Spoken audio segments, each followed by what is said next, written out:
All right, commission members, staff, and meeting participants, thank you for joining us this evening for the August 13th meeting of the Better Streets Commission. Prior to roll call, I'd like to make clear for the record of this meeting that it should be reflected in the minutes that this commission meeting is being conducted pursuant to the provisions of the Brown Act and a recent executive order issued by the governor to facilitate teleconferencing to reduce the risk of COVID-19 transmission at public meetings. Ordinarily, the Brown Act sets strict rules for teleconferencing. It requires each teleconference location to be identified and noticed in the agenda, that is accessible to the public, and that members of the public be allowed to address the commission from that location, that the agenda be posted at that location, that at least one member be here in the council chambers, and that at least a quorum of commissioners participating from within Monte Sereno. The governor's executive order has suspended these rules. The executive order does require that we continue to notice the meetings in advance and that we provide the members of the public an opportunity to offer public comment. Before this meeting is called to order, I'd like to point out a few things to assist commission members, staff, and members of the public to successfully participate in this meeting. Commission members, please keep your microphones unmuted till you wish to speak. You have a hot mic. For this commission meeting, we're using Zoom to host the meeting. At the bottom of the Zoom client, there are two icons, chat and raise hand. Please use chat only to report technical issues such as being unable to hear a council member or commissioner speaking. Please use the raise hand if you would like to be recognized and able to speak to the commission by the chairperson. For public comment under oral communications or for any agenda item, emails can be submitted to myself, limited to 350 words, and they'll be read into the record. The limit is set to adhere to the typical 3-minute allowance. Only attendees using the Zoom application can use the raise hand option to comment. Participation from a telephone will allow only to listen and does not allow for any feedback. And finally, because we are not in the same room, all votes for this meeting will be taken by a roll call vote. And that is the end of my spiel. So Barry, if you would like to unmute yourself and call the meeting to order, we could get started. Okay, I'll go ahead and call the meeting to order at 7:03. Since we are not together and we don't have a flag, I think it would be all right to skip the pledge. Is that all right? Indeed. Okay, so why don't you go ahead with the roll call, please? Okay, Chair Chafin. Here. Commissioner Pearson. You may be on mute. Unmute here. I saw her raise her hand. Commissioner Path. Present. Commissioner A. Saxena. Here. Commissioner S. Saxena. Here. And then Commissioner Nelson told us she'd be absent this evening, so that we do have a quorum. Would anybody like to change the orders of the day? Do we have anybody that has requested oral communication, Jessica? Nope. Okay, how about written communication? I have not received any written communications. Okay, so is Ms. Smith ready? Should we go ahead with that? Yes, so I'm gonna go ahead and have Dave promote her, and so she can share her screen with us. Ying Smith has been with us before. She is the Transportation and Mobility Manager for the town of Los Gatos, and she has some updates and exciting news to share from the town and funding for their projects.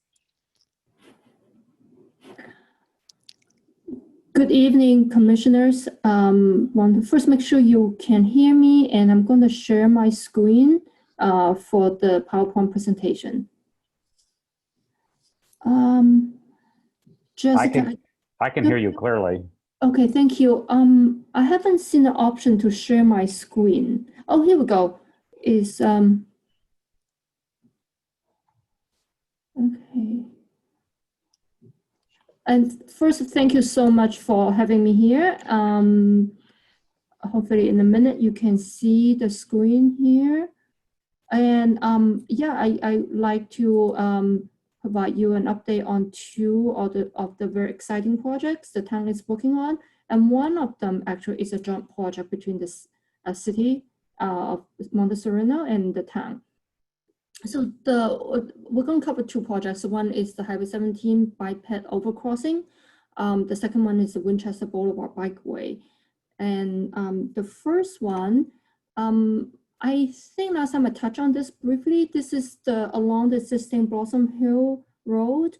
The project is definitely very important to the town of Los Gatos because it's a key location connecting our commercial corridor along Los Gatos Boulevard, Fisher Middle School, and Vasona Park.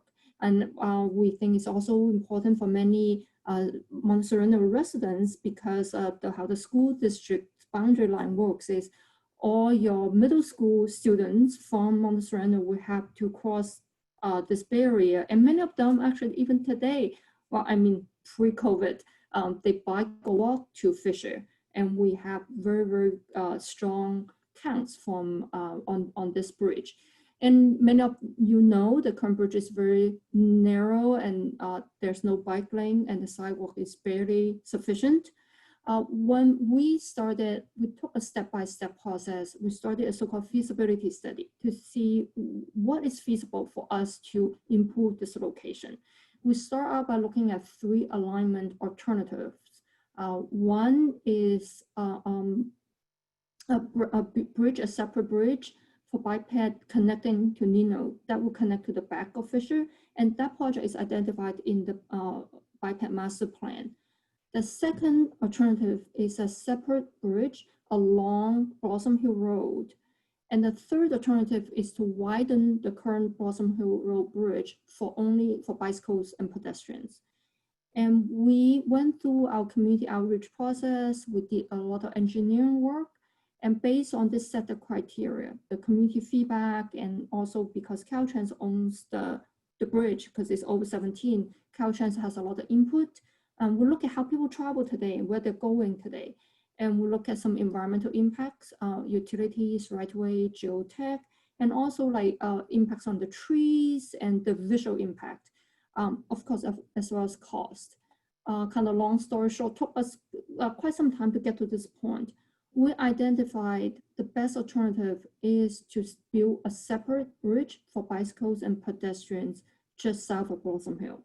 And this alignment allow us to build a separate structure that is a brand new bridge. We don't have to deal with the existing Blossom Hill Road Bridge, keeps that separation.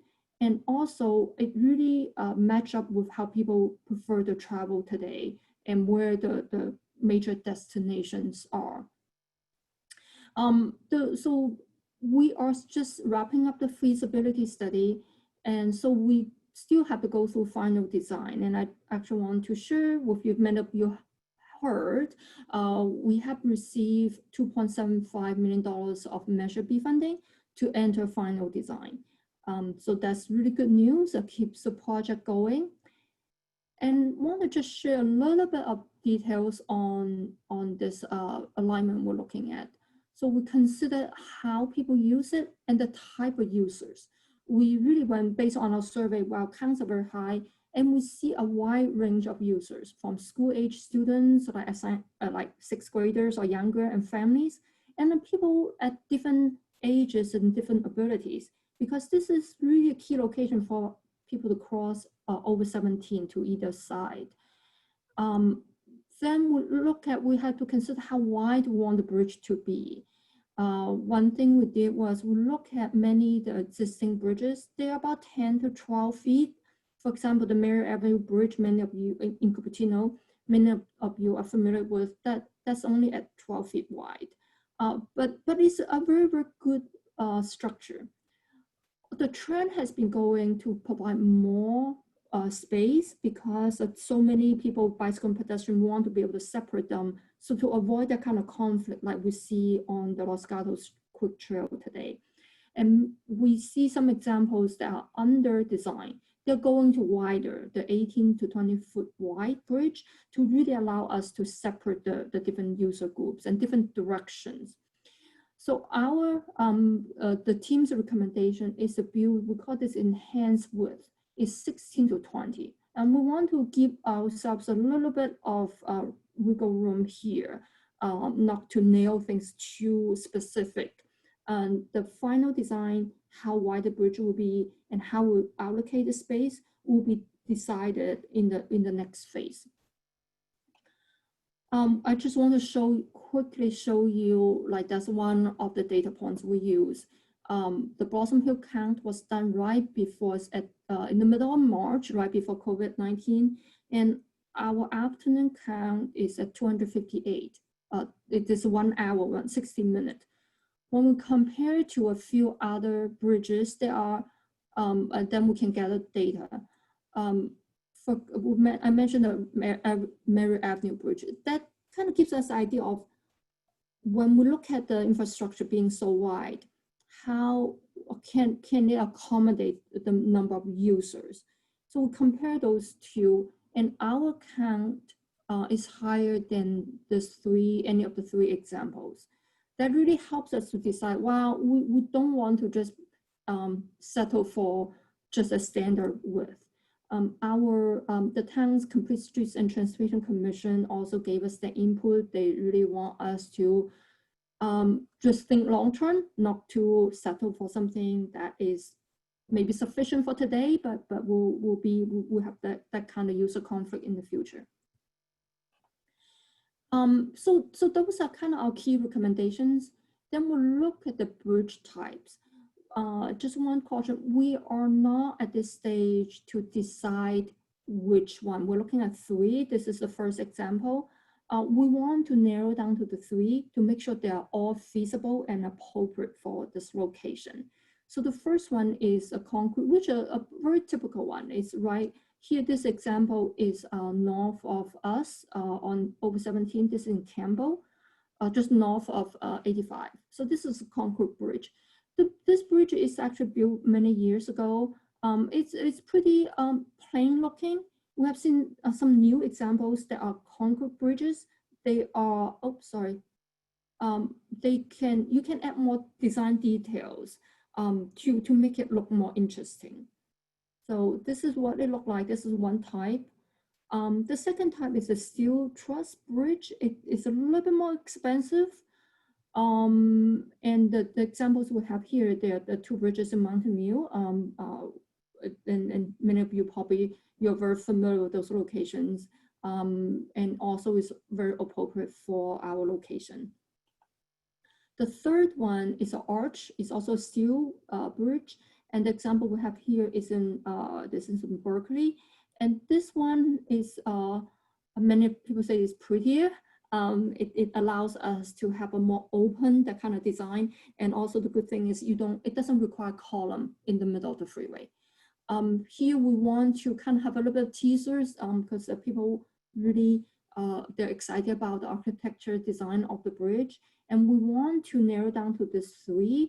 In the final design phase, we'll have more community engagement to help us decide which one. And by then we will have some more concrete cost numbers. So so those are the kind of key design elements. And here I do want to talk a little bit about the environmental impact. Like what we have seen so far is not full environmental analysis report, but we want to get a sense of how big the impacts will be. We are trying to avoid any private property issues, any right-of-way issues. The typical utilities, geotech. One thing that we talk about with our consultant a lot is the impact on the trees here. This is Blossom Hill Road Bridge looking east to Los Gatos Boulevard direction. And the bridge, they put this kind of superposed on this one. So the future bridge will be roughly to the south of it and the distance. It will have to be higher than the existing bridge because the current bridge doesn't meet the vertical clearance requirement by Caltrans, and which we're not the only bridge here along 17. So the new bridge will require some of the trees be removed. They are just south of the current kind of the edge, like to the east side of the freeway. So there will be some tree impact and visual impacts. But we are going to a council for kind of approving the feasibility study and approving those key design elements. The next step is for us, once we finish it, is for us to roll into final design. We have the, like I mentioned, the $2.7 million from the VTA Measure B program. The town would by then will contribute cumulatively $1.2 million of our local funding. We are going to give a try in the active transportation program. That is due next month. We're looking for between $17 to $20 million on ATP funds. It's a very, very competitive program, and we'll just do our best. That's all we can do. And if that will be the last piece of money for construction. And if we are awarded funding, the town will require another $1 million of funding in future funding commitment. And we hope to also look for other smaller grants to make up for the $1 million. If everything goes well, we plan to start the final design phase next year, early next year. It will take us about 18 to 24 months.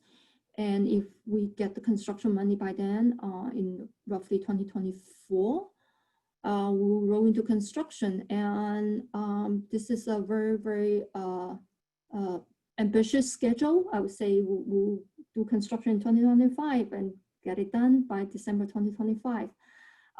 It's very exciting. We think it's a great project, and we hope we are successful in getting funding and getting the project design done and roll into really have this great facility with the space, the separation to benefit people who live on both sides and the visitors. There is some upcoming events I do want to put a plug in. We are going to do a community meeting via Zoom on Tuesday, August 25th, and you're all invited. I will follow up with Jessica to send you the meeting invitation. I hope some of you will join us to hear more details on the project design and share your thoughts with us. We'll bring it to our town council on those key design elements and ask for their approval. We scheduled this for the September 1st meeting, and then we shoot for the measure, the ATP funds. I keep promoting our Connect Los Gatos website. You can just Google it and we bring it right there with this project and other projects. And I don't know, Jessica, should I take questions on this project now? And I have just 3 slides on the Winchester one, but it's totally up to the commission. Barry, whatever you would like to do, if you want to take questions on this one now. I'd vote for taking questions on this right now. Does anybody have any questions? If not, I have a couple minor ones. It looked like the picture showed it going from Roberts Road to Roberts Road. Is that the vision? Yeah, let me get to that slide. And yeah, let me see how I do the screenshot. Yes, so today's design, the bridge, we have to have a much longer leading to the bridge, even though the blue part is still, it is on, it's not as aerial structure. Yeah, the project limits is from Roberts West to Roberts East. Okay. And my other question, are you considering improving the Los Gatos Creek Trail connection to Roberts Road in conjunction with this? Because that'll see a lot more usage too.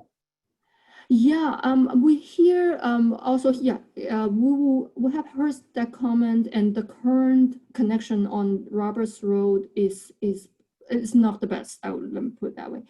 We will have to consider how we include that in the final design, whether we want to treat it as a separate project or going to all lump it into a bigger, bigger part of the big project. I agree with you.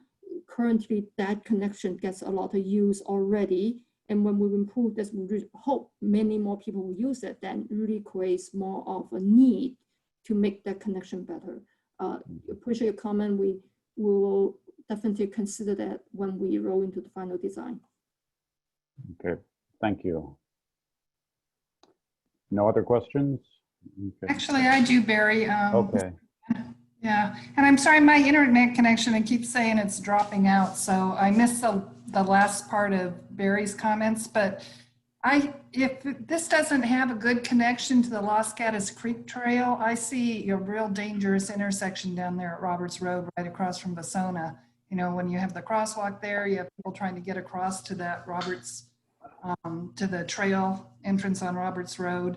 And yeah, so I'm kind of with you, Barry, on that. That needs to be addressed. The other question I have, I know there's no plans to widen 17.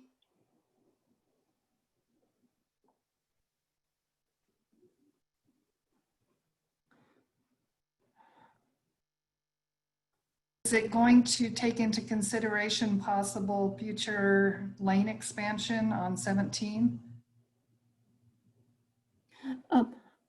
I didn't hear your entire question, you cut out, but let me say this. So you asked if there's a plan to widen 17.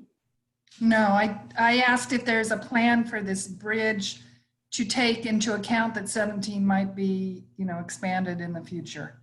Yes, yes. The bridge will be actually wider than, I mean, the span is longer than the existing bridge. So it will, if 17 is widened, this bridge will not be affected. Great, great, yeah. Thank you. Looks great. Thank you. Any other questions?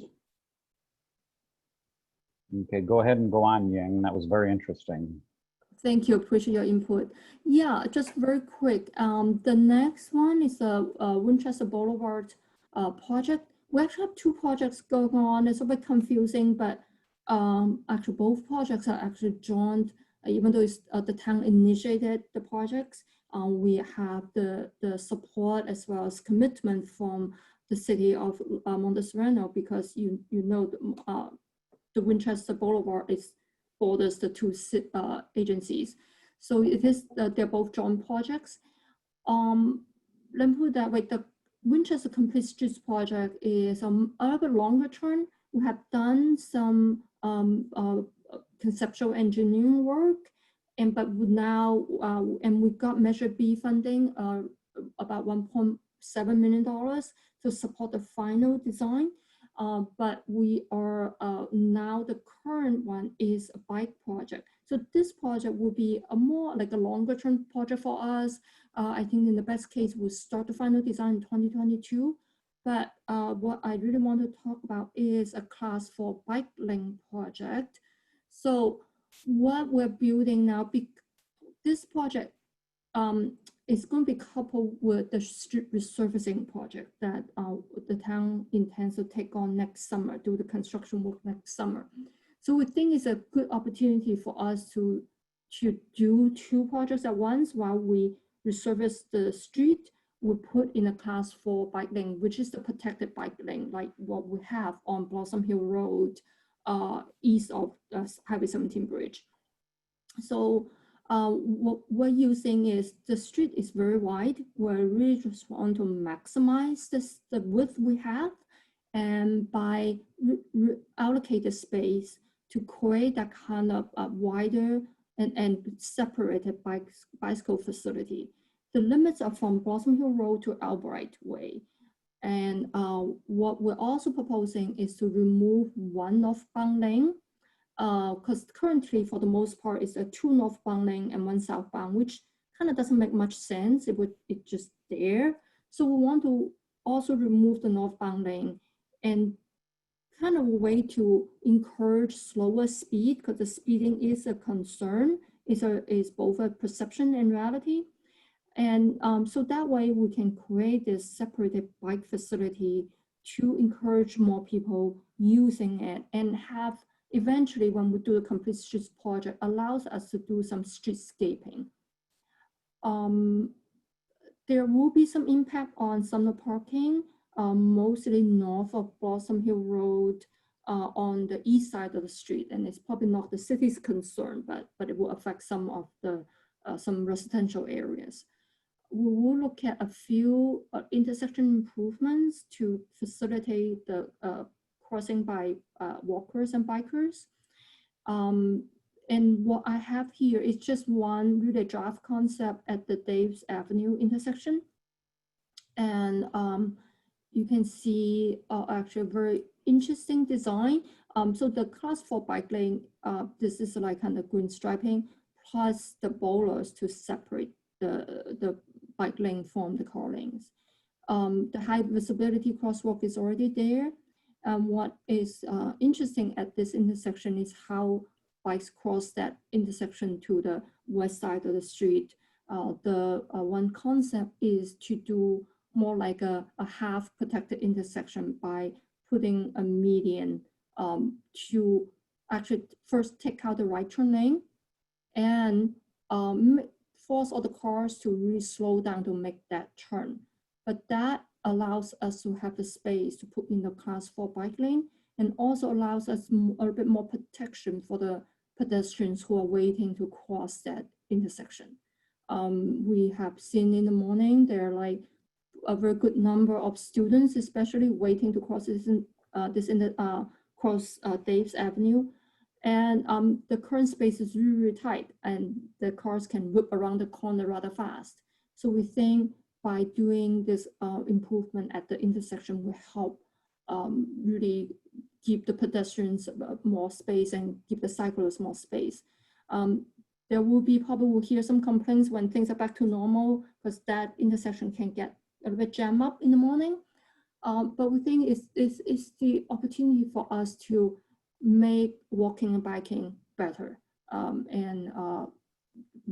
We'll probably get some pushbacks. So I think both the city and town will probably get some pushback at that kind of change. But we think it's just a good opportunity to make some changes for the safety and to encourage more people to walk and bike. I don't have the full, we're still working on the 35% design and we have been, we'll soon work with Jessica in ask her to review the design. We hope we're shooting to get things out in September and we hope to come back to you. But if the timing doesn't work, I know you meet every other month. We want to definitely keep you posted of the community meeting and any new information we post on the website. So it's a September timeframe. And then once we finish our, get the second round of outreach done, we roll into the final design in later this year. The goal is to finish the design in December and do the advertisement and do the construction in the summer of 2021. For the bigger project, the Complete Streets project, it will be more in the 2022 timeframe. And we don't have any construction dollars for the Complete Streets design, Complete Streets project, but we will continue to look for those opportunities. That will become more like an 8-year project, but the bike lane, the class 4 bike lane project can be implemented next summer. That's it on Winchester. So I'm happy to answer your questions. Does anyone have questions for Ying? I'll go ahead and start with a couple. That looks wonderful for starters. I'm really excited about that. Will pedestrians be in the bike lane or are they going to have their own travel area? In the bike project, we have very minimum pedestrian improvements. I think that Dave's Avenue is probably one of the 2 improvements we can look at. In the Complete Streets project, we have a lot more pedestrian improvements. They include fill the sidewalk gap because there's some quite a stretch we have no sidewalk or sidewalk on one side only. And the other thing we want to improve for pedestrian is the crossing. Because between Lark Avenue and Dave's, there's no signal. So there's really no signalized intersections for the pedestrian to cross. We want to look at some locations we put in the RFB and then have the pedestrian crossing refugee island to make the crossing better. So we have more pedestrian improvements in the bigger project, but that would be a little bit longer term. Is it considered the same project? I ask because I'm a little surprised you can make all these changes without adhering to Complete Streets. So bike lane project, it's really definition is just bike lane. We will just put in the bike lane. But at some intersections, we are required to make the curb ramp improvements. I think the Dave's Avenue, we look at it, we feel like this is opportunity we can improve for both pedestrians and cyclists. We actually look at different options, and that is also a very, very important intersection because it connects to Dave's Avenue Elementary School. And we did counts there. We know there like really many students do that, and many parents walk with them. And there some of them are very, very young kids. And we just think this is a location, if we say we have just a limited budget for this project, but that is a location that calls for more improvements. And we think that design, the idea our consultant gave us is pretty good. Not only we fit in the class 4 bike lane, but we make some changes to allow more space for the pedestrians to wave to cross the street. And you said you were going to probably remove some parking. Does that mean that no part of the path would be, no part of the bike lane would be in the door zone? Or is that a requirement for class 4 that you can't be in a door zone? We haven't gone into that detail to look at the door zone yet, but we definitely were sensitive to that concern. Both on the project team, the consultant will have some really good experts, and I would say on the town staff, I claim myself will be very sensitive to bicycle issues. I would say definitely that something we'll pay attention to, but our design haven't gone to that level to look at that level detail yet. When we get the 35% design done, that's when we really want to be careful with those details. Okay. All right, great. Has anybody come up with any more questions for Ying?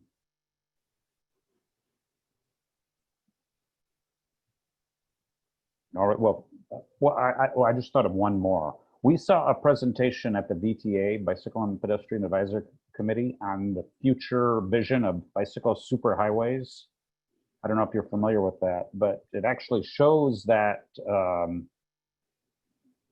Winchester or something close to Winchester on the same area as part of the future bicycle superhighway network that the VTA is thinking about. Is that something that you're paying any attention to, and have you talked to them about that? Yes, VTA staff was really good in getting input from all the agency staff, and we did provide input. One input was to put Blossom Hill and crossing the bridge and connect to the UP corridor, so that corridor picks up part of Winchester, picks up Blossom Hill. We think though that alignment is really important for the town. I was really also happy to see that they pick up our second recommendation, that's Highway 9 from Los Gatos to Saratoga, including Monte Sereno. So that is that may be a little bit longer term, but I'm happy. Personally, I'm very happy to see it being on that superhighway. So I have my personal interest in it that way, but I know many people in this area use Highway 9 for their commute, for their recreational trips, and I would love to see some improvements along Highway 9. Definitely the Blossom Hill corridor plus Winchester, that is definitely our highest priority. And if the timing would require us to have a special meeting to provide feedback, I would say it's likely that we would want to do that versus miss a one.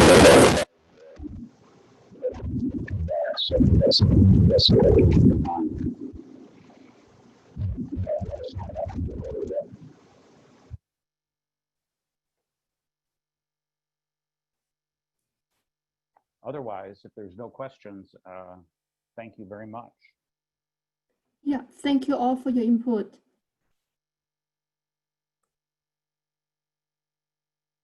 It was a great presentation. Okay, I've lost my agenda, so bear with me for a second.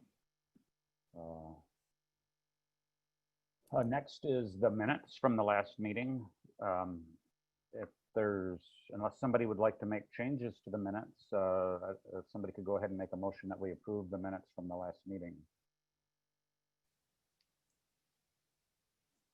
If there's no changes, it's Joanne. I'll make a movement to approve the minutes from the June 11th, 2020 meeting. I'll second that. All right, thank you. So that was the motion. I guess Jessica needs to take an oral vote. So Chair Chapin, Yes. Commissioner Nelson is not here. Commissioner Pearson, Here. Mhm. Commissioner Peth, Approved? Commissioner A. Saxena,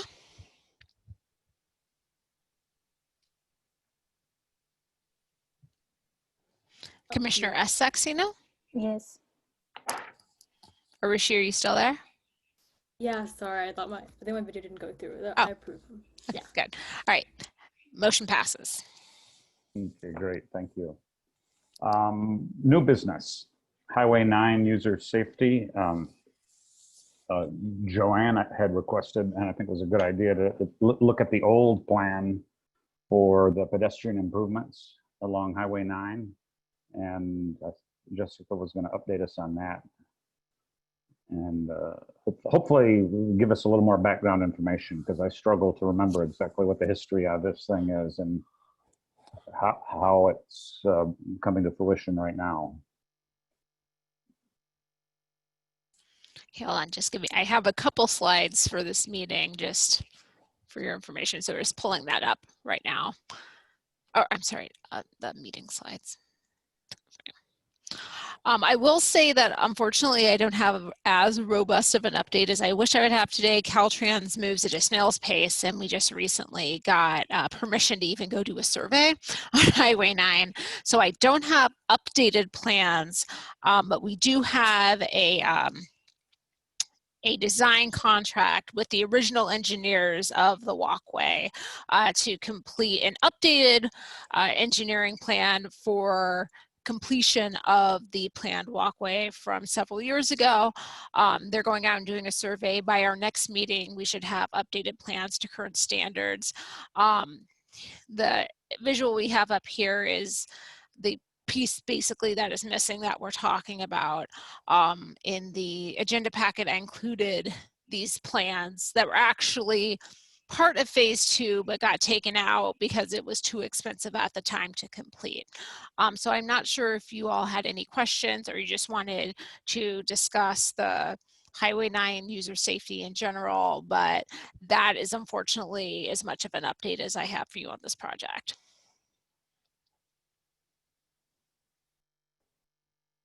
Now, where is the two questions? One is, why did the plans need to be updated? And I forgot where the new money came from. Could you just refresh our memory on that? Sure. So the reason the plans needed to be updated is because they were from several years ago and engineering standards have changed basically, and Caltrans requires it to be to the current ADA and other standards of theirs. So the money for the planning and engineering work came from some monies we had left over from our neighborhood improvement project from last year that was completed on Palos Verdes and in that area. And then depending on how much this project ends up being, it's to be scheduled in the future, hopefully next fiscal year. We're also looking for just funding, keeping our eyes open for grants. I'm hoping though since this is a relatively small amount or small length, that we'd be able to fund it just out of our pedestrian and street funds. Any other questions or comments? Either on this in particular or broader comments on Highway 9? So I have a couple of comments. So hopefully we can roll this over to our next agenda then, if it's ready to be viewed. I think that would be great. If not, hopefully keep it on for the future.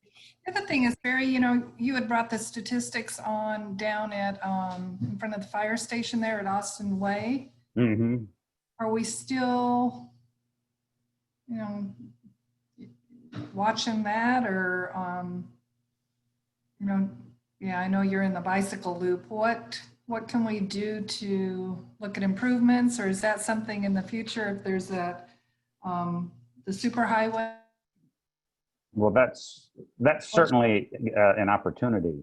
I'm still, I mean, I think that's an extremely important issue, and it's near and dear to my heart, but I'm a little at a loss as to where to go with it right now and what to do. So if you have any suggestions, I'm certainly all ears, but without a tremendous amount of work, I just don't know where to go with that, other than watch for any potential changes and watch for, you know, updates to the countywide bike plan that may try to improve that area. Yeah, I think it's kind of frustrating not knowing, you know, where to go with it or how to get enough attention and, you know, Mhm. because whose jurisdiction down is it down there? That's a little up in the air too. But if it, you know, does it need to be studied more? You know, does it just need a major push and somebody to kind of get behind it? I don't know. And you and I can brainstorm. Or do you hear anything at your committee meetings about it?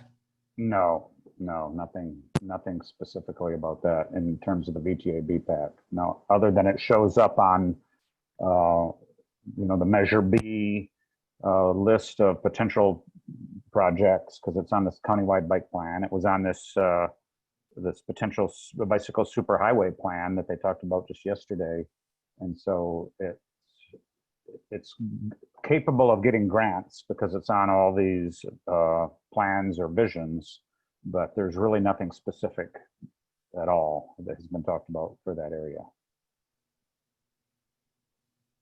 Yeah, it's just those accident statistics were so appalling. Yeah. that it seems Yes.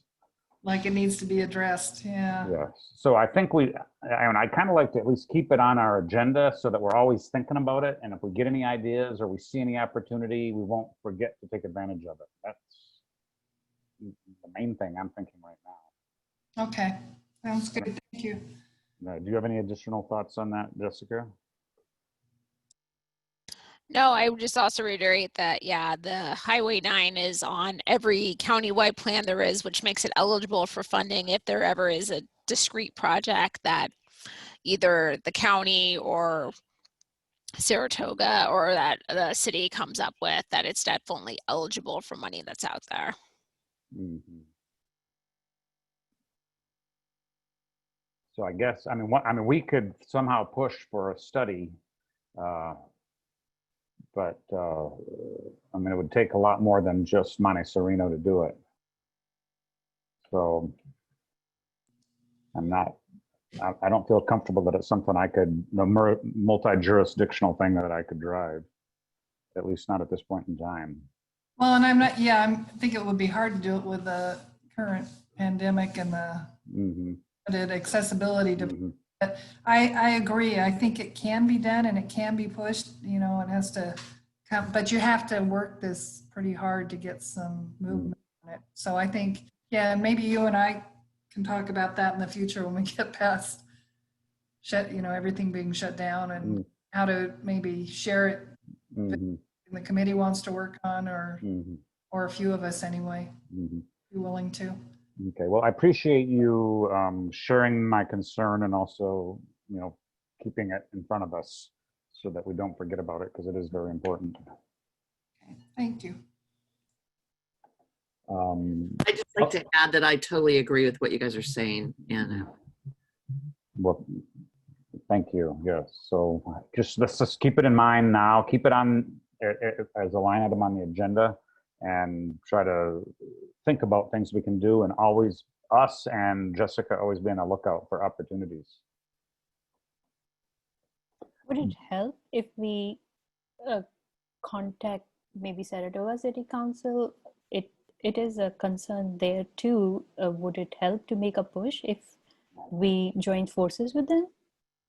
Well, it would. I'm not sure. First of all, I'm not sure where the Saratoga border is. I think it's mainly county, if I'm not mistaken.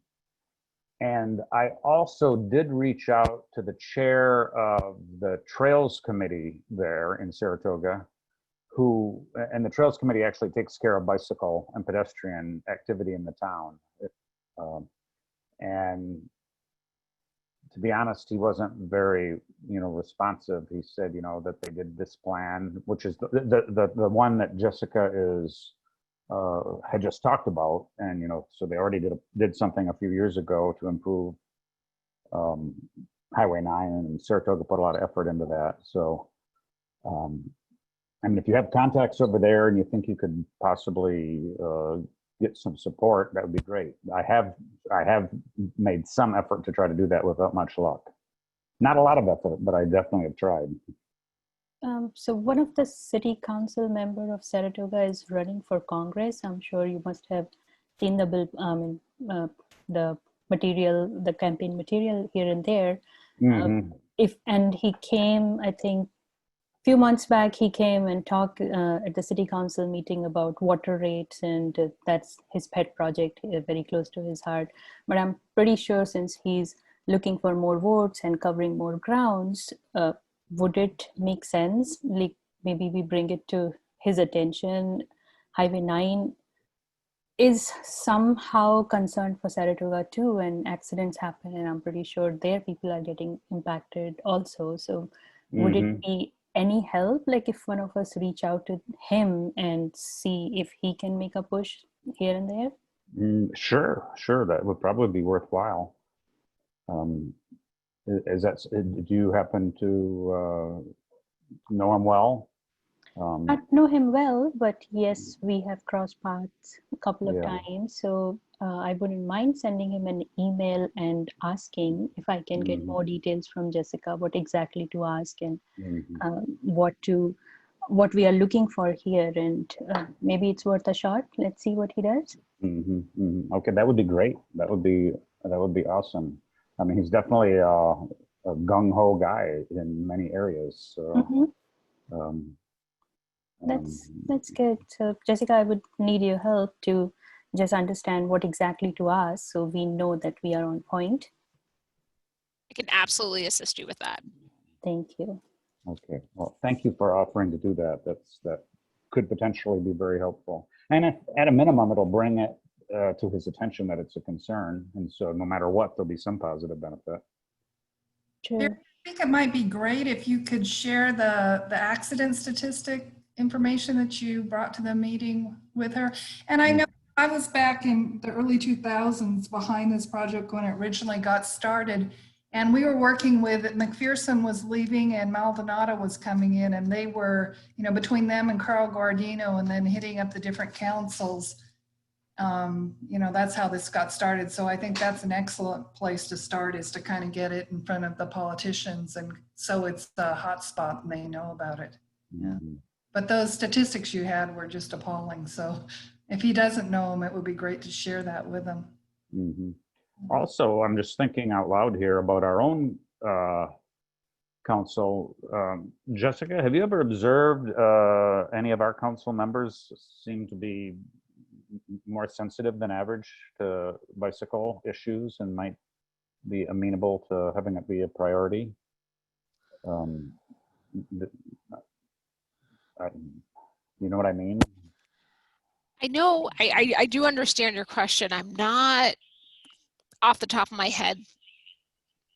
I'm not sure about which council member would be the best to approach, but I can definitely get back to you on that. Okay, yeah, and I've never observed any of them having any interest in cycling. Unfortunately, unlike Los Gatos, for example, I know there's at least one that's fairly interested in, or is an avid cyclist, and maybe I could reach out to him. As a matter of fact, not that it's in the particular area in question isn't Los Gatos, but I'll take an action to reach out to a Los Gatos council member that I actually literally met on a bike ride a couple weeks ago.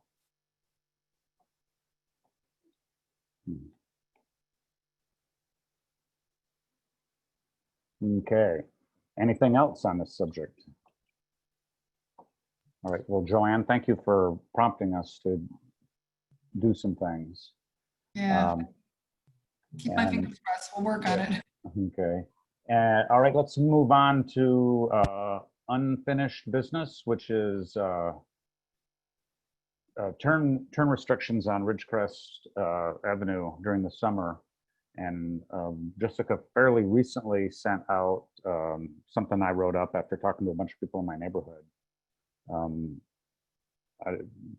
Would it be, do you want to talk about the big picture, Jessica, or does everybody remember what's going on and we should immediately jump into that? Would people like Jessica to review the background on this? Yes, no? Yeah, sure, that would be great. I Okay. remember, but yeah, a quick overview would be better. I'm sure I remember it better than most since I'm I'm familiar sure. with the neighborhood. Hmm. Sure. So this is, I attached the staff report from our last meeting, but the reason this is coming about now is that during the council's goal setting session that they do annually, one of the items that came up under mobility was to have turn restrictions on Ridgecrest during the summer. Since you're all residents of Monte Sereno, you probably know that people trying to get off of Highway 9 onto 17 to get towards Santa Cruz and go to the beach often go up Ridgecrest around Hernandez and then back into the Almond Grove area of Los Gatos to get back on the freeway. Over the years, Los Gatos has done quite a bit of work and research and tried different methods to alleviate this traffic in their neighborhoods, which are all included here in the staff report. None of them, in their staff's opinion, have been particularly successful.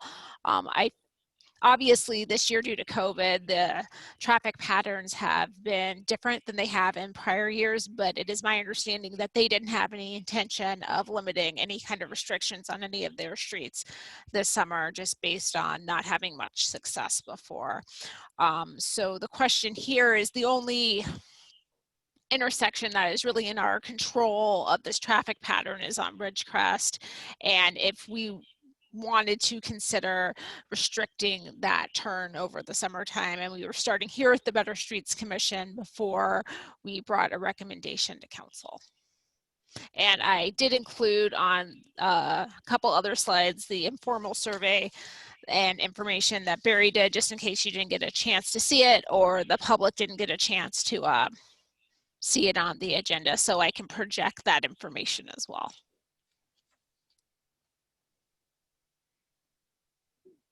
Thanks, Jessica. Okay. Everybody, before you project anything else, does everybody see the area in question on this map and understand Yes. the route people are taking? Mm-hmm. Yes. And then also, it doesn't show up on this map, but something that did come up a couple times is the connection from Withy to Greenwood, which I don't know if Jessica is going to have the ability to address that. But I mean, that's a legitimate road at this moment in time. So the two are connected. I can address that very quickly. So San Jose Water did a pipeline replacement on Withy Road this summer, and the city is planning on going there after this next council meeting and resurfacing that entire street. And so those were connected to facilitate construction. After the construction's completely completed, that will be closed off again. Okay. But kept open for pedestrians, I presume. Yes. Okay. All right. Thank you for that. So if there's no comments now, I can talk a little bit about what I learned. Does that seem like a reasonable thing to do next? Sure, go ahead, please. Okay. All right. Do you want to put that up there, Jessica, or not that it's very well written? Okay. So first, there were not very many people that were in favor of this, but if they lived uphill, up off Withy, they almost universally were in favor of it. So clearly the people that live up there are significantly more impacted than anybody else. And one person in particular was very concerned that, that emergency vehicles, there's no way for emergency vehicles to get in there because Hernandez is barely wider than one lane. And of course, Ridgecrest is all blocked. A couple people didn't know, they agreed there was sort of a problem, but they didn't know what to do. They thought we could better decide than them offering opinion. But one person made an interesting point that he didn't think there was ever a problem until Los Gatos tried, various experiments with the roads. And I mean, we did start having problems in my mind when that happened, whether it was coincidental or not, I don't know. So a lot of people were against it. I'd say most of them would be for it though, if residents were exempted. Let's see, one person, let's see, I don't know, I won't read through all the individual comments, I guess. Can you go down a little further? I think there were a couple people brought up a concept of there should be a gate up near Withy and somewhere in that area. But my gut feeling is that's not even practical, that people couldn't turn around there and that would just create a nightmare. That's my gut feeling. And somebody else suggested having no right turns, but then having zero plans to enforce it, thinking that it would stop most of the beachgoers, but residents could still get to where they live. So that's a summary of the feedback I got, and there's quantities of, I put the numbers in parentheses are how many people gave that particular opinion. It's probably biased a little bit towards people on the lower part of Ridgecrest, just because I know more people there, and over half of my respondents were people that I proactively asked, although there was a fair amount of people that I just bumped into while I was out on a walk, and I randomly asked people that I didn't know. So one thing that I came away thinking is I don't know whether this is truly caused by beach traffic alone, or is it caused by various experiments Los Gatos is doing. And so we probably need to try to understand that, which we might not be able to do for another season of more carefully observing what's going on. And we also, my feeling is that it doesn't make too much sense for us to do something in a vacuum, but we should really be working in concert with whatever Los Gatos is doing. So anybody have any thoughts on this? I have a question. Yes. Sorry if my battery on my laptop went out, so I had to switch to my phone. Can't see very well. Ridgecrest, I thought, and correct me if I'm wrong, but when I go into town pre-COVID, and when traffic is backed up, not from beach traffic, but just commute traffic, people also turn on Ridgecrest quite a bit. Am I correct in my thought that it's Ridgecrest that? That definitely happens. Yes. During commute time. Okay. Yes. I'm not aware of it getting backed up during commute time, but I definitely feel there's a lot of cut through traffic. Yes. Yeah, because I live off of Keto, so if I'm just going to run into town and I turn, at the light onto 9, I'm like, sometimes it's backed up past there, and that's when I'm turning a lot. Yeah, often the backup starts right around Ridgecrest, and so if you know the area, you'll just turn in there. Yeah. So that's a kind of a separate issue because traffic doesn't come to a standstill on Ridgecrest. One resident did say he thought there was only one time where it got backed up all the way down near Highway 9. The only people that said it was a frequent problem were the people that live up near Withy. So I think it must have got clogged up much more often, like on Hernandez, for example. And Hernandez is half Monte Sereno and half Los Gatos, and then backing up a ways there. think it gets backed up there just because it's, narrow turns. It's just because of the street itself. Yeah, I don't know the answer to your question, but I think that seems likely because, I mean, you've got to be really slow and careful on that road, both because there's that super abrupt switchback and because there's the road's really narrow and there's a kind of a cliff edge that's caved in a couple times. Yeah. Yeah. I agree with the people who said that ever since Las Gatas started making experiments, it is getting worse. And on top of it, we have Waze and Google pushing people on those roads. Only thing I can think of, and every summer, I think about it because I have to go and drop my daughter or do things, and I always get stuck coming back home.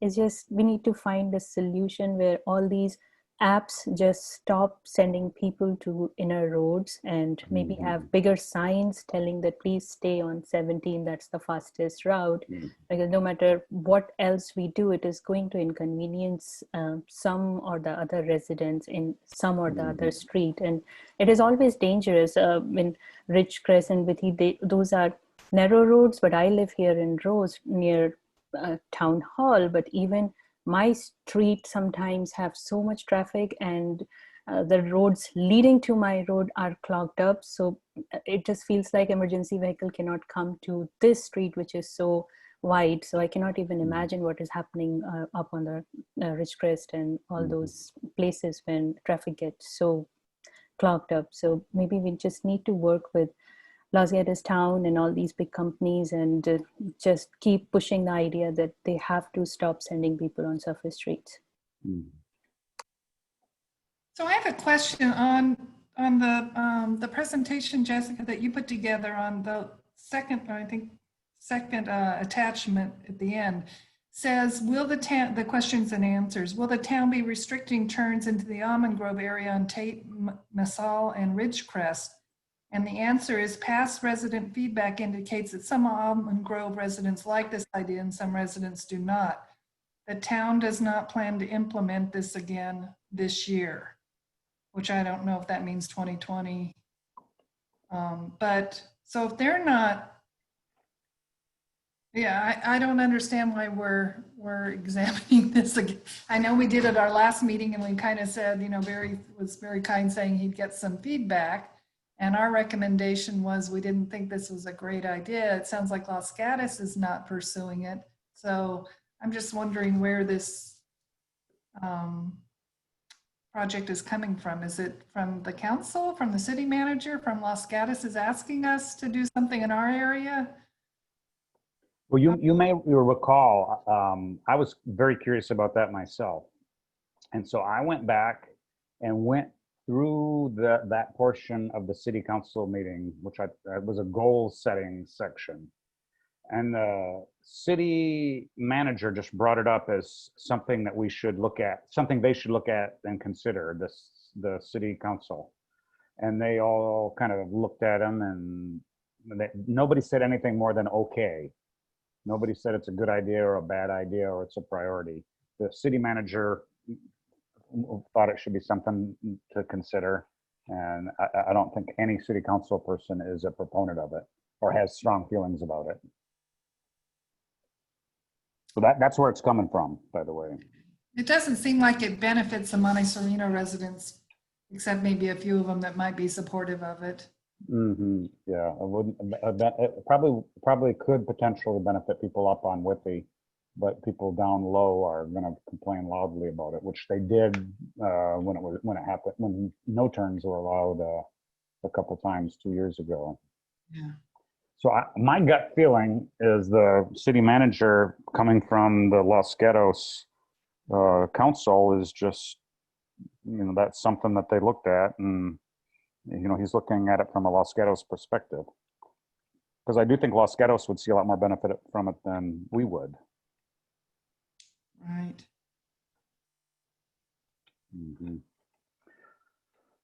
So my thought which I'll kind of restate, is that we really should, I don't think we should do anything. I think we should carefully watch the situation and watch it in conjunction with what Los Gatos is doing to the streets down, all the streets, especially Almond Grove, but it could be impacted by, things they do down by the on-ramp on the south end of town, and just carefully observe what's going on and try to understand better if it's really an issue when Los Gatos isn't doing anything. Yeah, the other thing that concerned me in the answer is one of them was, wouldn't widening 17 solve the problem? And it says the town's general plan identifies the widening of 17 as something the town does not want. So we're not going to, we're just going to be skirting around this until there is no solution. There's only mitigating non-COVID years, although last Saturday was really bad because I live on Highway 9 and it was right out in front of me. Yeah, it'll be interesting this weekend when it's going to be so stinking hot. Here, yeah. Stay home. Yeah, Barry, I'm with you on that. That we could reconsider it in the future if there was a reason to. But I mean, it is. I would say that we need to. If Los Gatos wants to do something, we're all ears. We'd like to be their partner, but we don't want to do something unilaterally.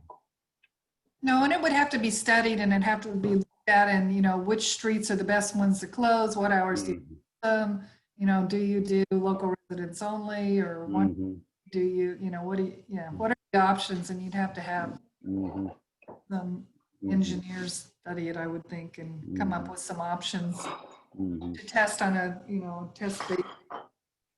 Because I think this kind of just let's try this, let's try that, let's try is confusing. Yes.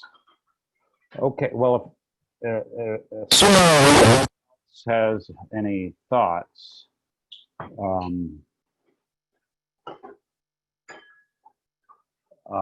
then is there any chance that you could make some sort of a motion, Joanne, that summarizes this? I will try, and feel free to add language. I'd like to propose that we don't take any action on this item today, not that any was needed. We keep close eye and work in conjunction with Los Gatos should it be required, keep communication open, and after COVID and depending on what happens this year and going into next year, if solutions are needed, then we re-examine it and bring it back. Do you think you can work with that, Jessica? So I did get that down. It's definitely the commission's choice if you want to do a formal recommendation, and that could either, I definitely have all of what you said written down. It'll be in the minutes and provided to council. But you also have the option of doing an action item, so having a motion and voting on a recommendation. Alternatively, you could also do a letter if you wanted to and have the chair sign it if you wanted something in writing that is very clear of the commission's opinion. So it just depends on how you would like to convey the message to council. Well, probably saying in action that we I think Joanne said that we won't take any action, but we probably need to be a little more specific that we don't recommend that we plan for a no right-hand turn sign or policy at this time. That's what we really mean, isn't it, Joanne and others? Yes. Yes. That makes sense.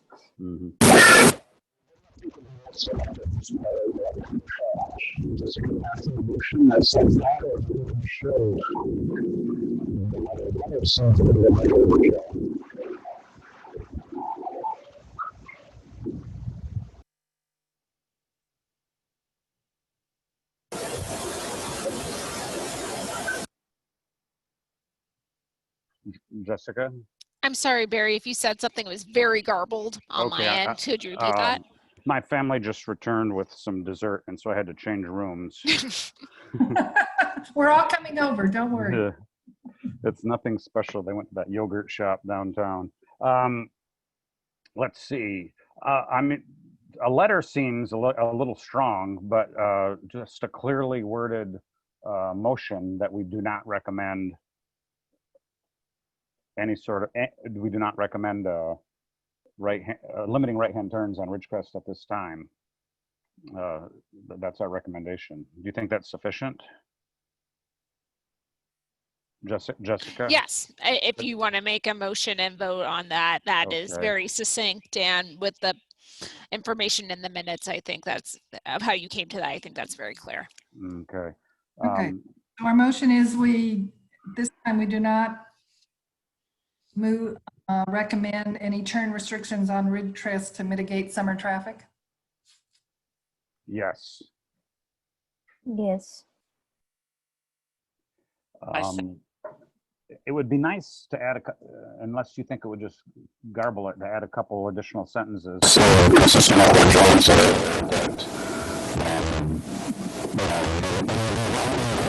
that situation, that's got us to include those points. Fortunately, Barry, you sound like you're underwater. Doggone it. Do I still sound like I'm underwater? No, now you're great. Okay, I'll try not to move. So I thought it would be good to include the additional sentences that you mentioned, that you know, that we will monitor the situation going forward, and that we will work with Los Gatos to, you know, as appropriate. Sounds good. Yeah. You don't have any ability to. Are you taking notes, Jessica? Yes, I am. Do you have any ability to read that back and see if we've done anything coherent, or are you just kind of taking general notes right now? I am planning on going back and listening to your exact wording, but what I have down is that the commission does not recommend restricting term restriction on Ridgecrest to mitigate summer traffic at this time, that the city should continue to monitor the situation moving forward and will work with Los Gatos on any type of traffic turn restrictions as appropriate. Okay, are you happy with that as your motion, Joanne? I'm happy with that. Thank you, Jessica. All right. On the table. Okay, and I think somebody seconded it, but I didn't hear. I second it. Sorry, this is Nancy. I Okay. second. All right. If you don't mind going ahead and taking a roll, or taking a verbal vote, Jessica. Yep. Chair Chapin? Yes. Commissioner Pearson? Yes. Commissioner Peth? Yes. Commissioner S. Sassina? Yes. All right, motion passes. Rishi had to leave for a school function, but you still have a majority vote, so it passes. Okay, then I guess we can go ahead and move on to the street signs, which is also continued from last week, or last meeting. So this item did not have a formal staff report, but from last meeting, I was able to go ahead and make up some data collection materials for signage in the city. So I ended up grouping streets that were relatively close together. They ended up each group being about 70 signs a piece. I included the map, the overall map, and then some examples of what the inspection forms would look like. And then with the help of Barry and Doreen, I was also able to put together some guidance for using the forms, kind of clarifying what each category is for the sign type and the pole type, and really most importantly, the visual condition. And so that I have a few slides that are projected for you on that. This is obviously a brand new sign, unobstructed. I think where it's a little more difficult is, next slide if you don't mind, is the adequate. I think that part is a little bit more objective. And so definitely feel free to add additional notes if something is adequate, but you still think it should be replaced, or you have some other kind of comment. But basically the idea is that it's fully functioning, that you would come up to a stop sign or a speed limit sign and you can read it from your car, and it wasn't so faded that you couldn't see it in at night. And then the last category was the poor, which is not visible or completely faded or bent so much that, or damaged that you couldn't see it. So those are the only slides that I had on this, but I'm happy to take any questions on the collection materials. And then if the commission so desires, I can distribute the entire packet with all of the different streets for each color that I put together on the large map, and at your leisure you can go check out the signs.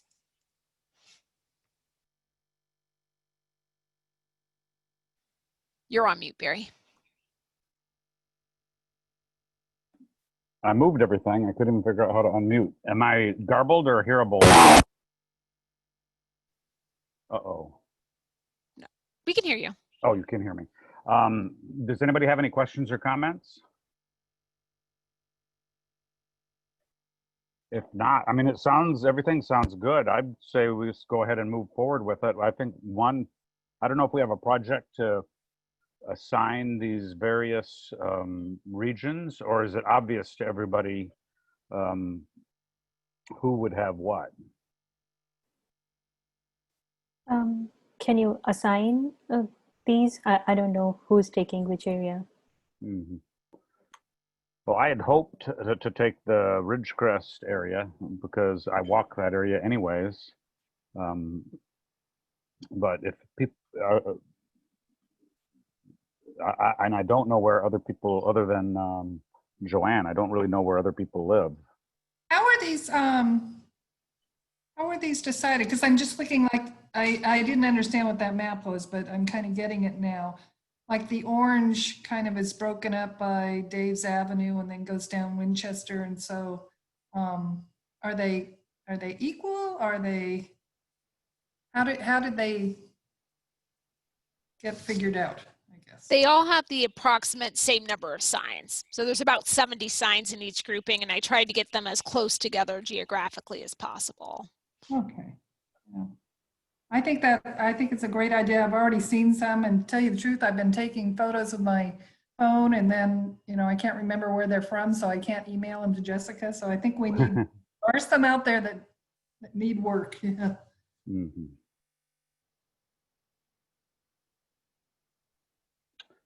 Yeah. So do we just want to pick which area we want to cover, or is there an assignment system? I mean, if anyone has a preference, I can definitely note it down and send you that set. I believe that Doreen lives on Carl, or in that area. I think you're right. Yeah. Okay. I live close to Highway 9, so if you want to give me that area, I'll be fine. It looks like that's your area though, Barry, right? Well, I was going to do the brown area. Would Oh, that's okay. I can do the red then. You'd be willing to do the red? Okay. Yeah. That's kind of you and helpful. Oh, no problem. And, Carl is green, is that right? Correct. Yeah. Mm-hmm. And so, and let's see, Nancy, do you have any strong opinions? I don't know. I have no idea where you live. Unfortunately, I'm not looking because of my laptop going out. I'm not looking at the map anymore. So but I'm over off of Quito. So anything in that general vicinity, Bicknell, Twin Creeks, all of that area. Well, Shalini, would you mind doing a different region? It sounds like she lives over there. Yeah, do you yeah, care? I can do. No, I don't. I can maybe take the orange one. It is covered a little, but I think it's near Dave's Avenue in Winchester. I can do that. Okay, and then there's a big stretch on Dave. That's not very close to you, Joanne, but. No, that's fine. Actually, I can get to there pretty easy. So yeah, I can do. Okay. Okay. All right. Thank you, Shalini, for being accommodating. So I think we've figured it out. Does that seem right to you, Jessica? Yep, I got everybody on a section. Okay, so then you're gonna send out assignments, Yes. and then with the plan, would we want to have it done by the next meeting, or I want to have it done well before the next meeting so that we have time to go over it, or what do you think the best approach is? I guess this is a non-urgent thing. I mean, if you all have time to do this by the October meeting, then we can reconvene and discuss any issues that you had. And yeah. So I don't think I need to like compile the data at all prior to the meeting. And you will send us like street maps so we don't miss anything? Yes. Okay, great. Mm-hmm. Yeah, because there is a lot of confusion I learned when I was exploring some of this area where Monte Sereno ends. Yeah, that's particularly true for my, well, a lot of these zones. Either Monte Sereno ends, or I guess maybe there's just no street signs in there. That's true. The way I remember where Monte Sereno ends is when I don't see the bird on the sign. Yeah. But you still might miss it by a few hundred feet. Exactly. That's why I'm asking. Just like having the exact streets would be helpful. I don't want to count Los Gatos signs. But she did, at least the example she gave for Eaton that a couple of us reviewed, it actually had all the specific signs identified. Is that we think are there? Is that going to be the case, Jessica? Should we expect that? Correct. So they will have all the signs that the city is aware of that currently exist, and there'll also be places underneath where if there's signs that aren't there that you can't put in an entry for signs that weren't counted previously. Yeah, and I had noted in my area there's quite a few spots where there's reflectors that look like they were officially put in. So I'll note those too if they're not known in our database. What do you mean is from reflectors? Like there's spots where there might be a cliff edge along the side of the road, so they put in posts with reflectors there just to make sure nobody goes off the road, because it'd be quite dangerous if they did. I just noticed a few spots like that.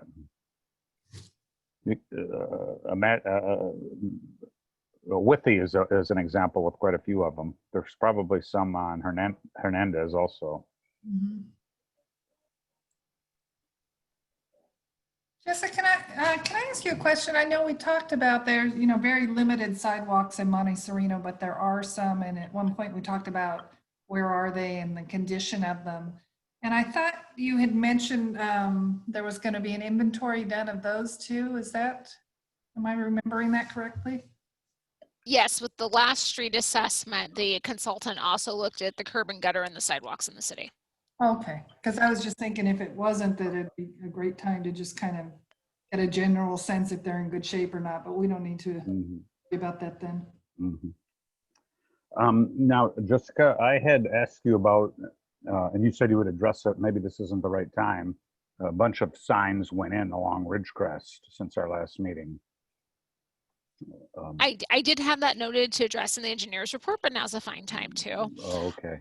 Yeah, so when we started our whole analysis of the Dave's School area, we had discovered that there was some no parking by resolution that wasn't marked in the Dave's area, which prompted me to look through that entire resolution and see what else wasn't marked in the city. And it turns out that Ridgecrest is all no parking, basically all the way from Highway 9 to its end up there at Beck, I believe, or Hernandez. And so yeah, it was basically missing signage. Some of it got knocked over the years. And so we did some sign replacement, I believe last week or the week before. And there have also been quite a few complaints because there's 3 or 4 several large private development projects happening on Ridgecrest near Bancroft, where the contractors have been parking on the street instead of off site and really annoying the neighbors. So it also seemed like an appropriate time to go ahead and put up those no parking signs. It's really good to know that there's a resolution, because I mean, there shouldn't be any parking. It's not a safe place to park. So that's, I'm happy this happened. We also painted some of the curb on Dave's red where it wasn't painted red, where also by resolution it was no parking. So now, to my knowledge, everywhere that has been by resolution no parking in city is properly marked and or signed. Mhm. Now, I noticed on Nextdoor, a council member, Rowena Turner, posted something about updated street signs in her neighborhood. She said the busy city manager and his crew of community volunteers has been taking down old and faded signs and replacing them in Monte Sereno. And then she goes on to mention the no parking signs on Ridgecrest. Do you have any? Can you comment on that? Is there really a team of volunteers going around changing out signs? So the signs on Ridgecrest were definitely done by a contractor, because those were put in like new steel poles and were needed to be done by a contractor. The city manager has been going around as he's noticed street signs that are faded or need to be replaced. He's been doing those one by one. I'm not sure if there's any volunteers. I couldn't attest to that. Okay. All right. I just thought that was curious to see that posted on Nextdoor. Yeah, I've seen it a couple of times now too, different things, yeah. Mm-hmm. And Will, I think, good news. Mm-hmm. Sure is a nice thing if that's the people are doing. Yes, definitely. Okay. I think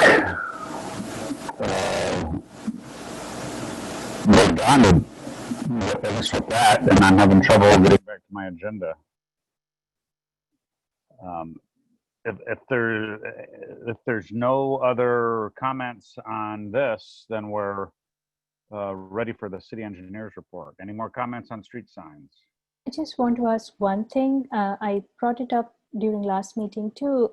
If we are observing signs and surveying these streets and we notice that a speed limit sign is missing or was not there to begin with, can we recommend that this place need a speed limit sign because people are just speeding without knowing what or applying general common sense that it's residential area and they have to be at 25? There's absolutely space on the bottom of each form for street notes, and that would be somewhere appropriate to put a comment of that nature. Thank you. Mm-hmm. Yeah, that'd be an interesting discussion.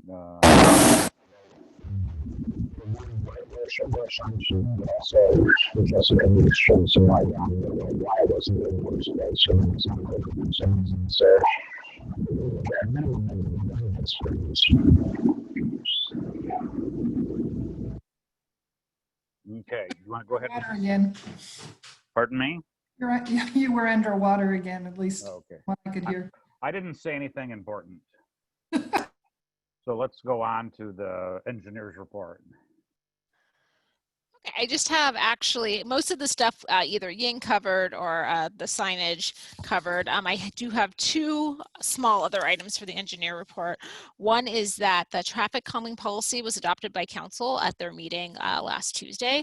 So we can go ahead and move forward with some of the work on Bruce Avenue. I should have a mock-up for you guys next meeting for the temporary traffic mitigations on that street. So that was good news. There was one minor comment concerning minimum vehicle counts from one of the council members, which frankly was the minimum was already very low, but definitely there's room for judgment and to consider places that have a speeding problem but may not have all the vehicle counts.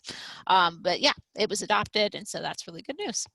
So the council member was concerned that we were wasting our time with really low vehicle counts, or what? Could you clarify what that meant? Oh, I'm sorry. So his concern was there was a threshold to be considered. I believe it was like 200 vehicles per day to be considered for some kind of mitigation, and he thought that that was too high.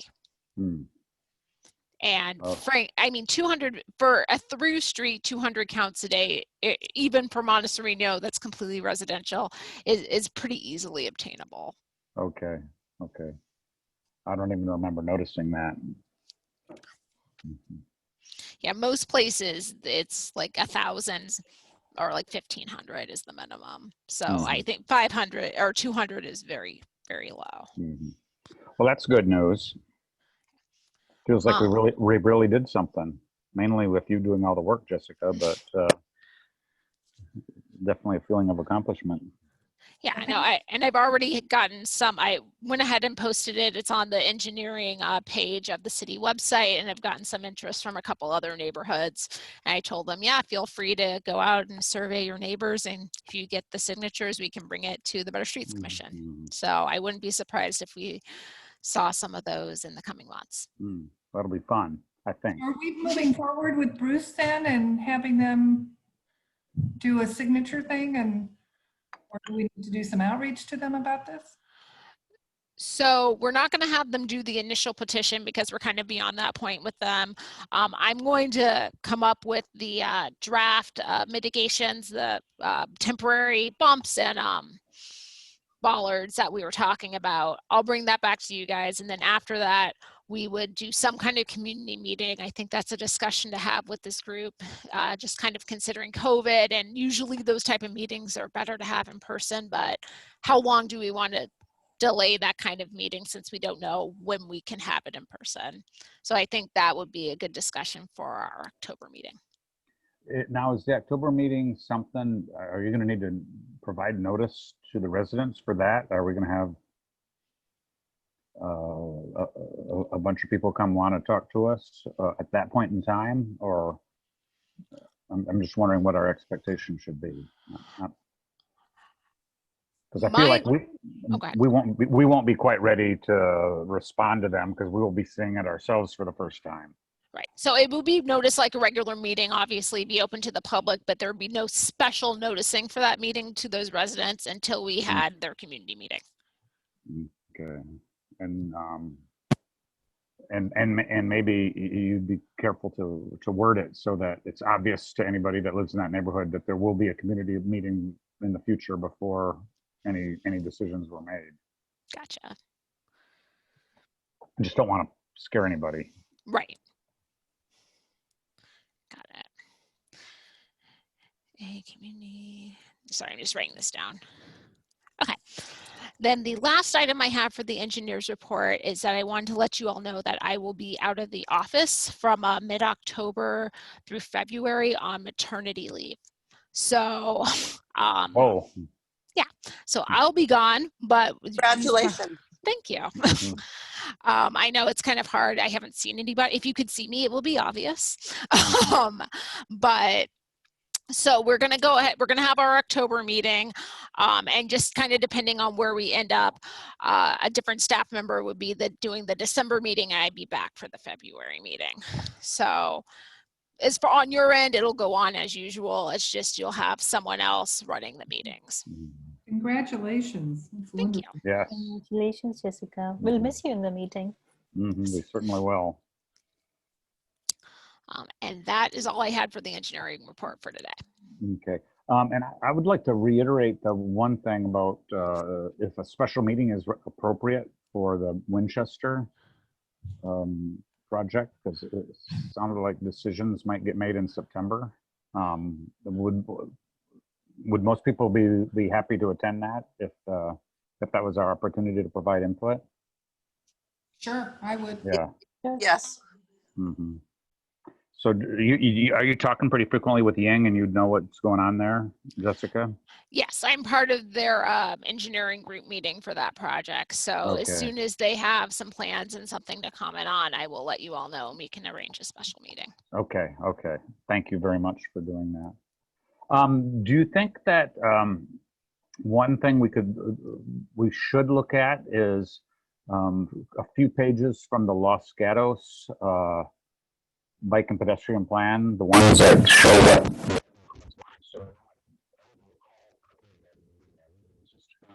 Sorry, Barry, I can't really hear you. Better now?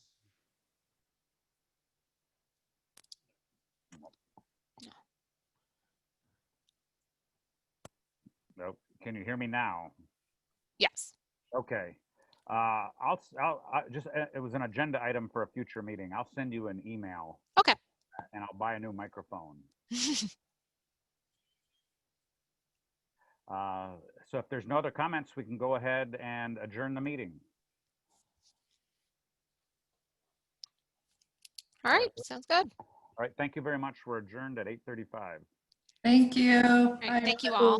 Bye-bye. Thanks, everyone, and congratulations again, Jessica. Oh, thank you. Bye-bye. Bye.